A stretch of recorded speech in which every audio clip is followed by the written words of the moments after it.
ஆசீர்வதியும் கர்த்தரே, ஆனந்தம் மிகவே.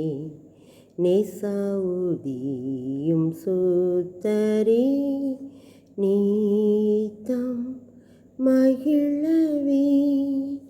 என்னாகமம் 25ஆம் அதிகாரம் 9ஆம் வசனத்தில், உங்களை ஆசீர்வதிக்கிறவன் ஆசீர்வதிக்கப்பட்டவன், உங்களை சபிக்கிறவன் சபிக்கப்பட்டவன் என்று சொல்லி ஆண்டவர் இஸ்ரவேலுக்கு வாக்கு கொடுக்கிறார்.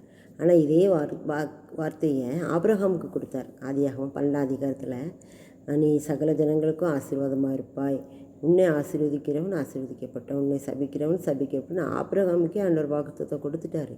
அதே வாக்குத்தத்தை ஆபிரகாமின் பேரனாகிய யாக்கோபுக்கும் யாக்கோபுடைய சந்ததியாருக்கும் இந்த வாக்குத்தத்தை கொடுக்குறார். இஸ்ரவேல், உங்களை சபிக்கிறவன் சபிக்கப்பட்டவன், உங்களை ஆசீர்வதிக்கிறவன் ஆசீர்வதிக்கப்பட்டவன் அப்படின்னு சொல்லி அற்புதமான ஒரு வார்த்தையை கொடுத்துருக்கிற பாருங்கள். உங்களை ஆசீர்வதிக்கிறவன் ஆசீர்வதிக்கப்பட்டவன். நம்ம யாரெல்லாம் ஆசீர்வதிக்கிறாங்களோ அவங்களாம் ஆசீர்வதிக்கப்பட்டவங்களாக இருப்பாங்க. நம்மளை யாரெல்லாம் சபிக்கிறாங்களோ திட்டுறாங்களோ அவங்களுக்கு தான் அந்த சபித்தல், அந்த திட்டு அவங்களுக்கு தான் போய் சேரும் சொல்லுவாங்க. சோறில் எரிஞ்ச பந்து திருப்பி செரிஞ்சவனுக்கு தான் வருடுவாங்க.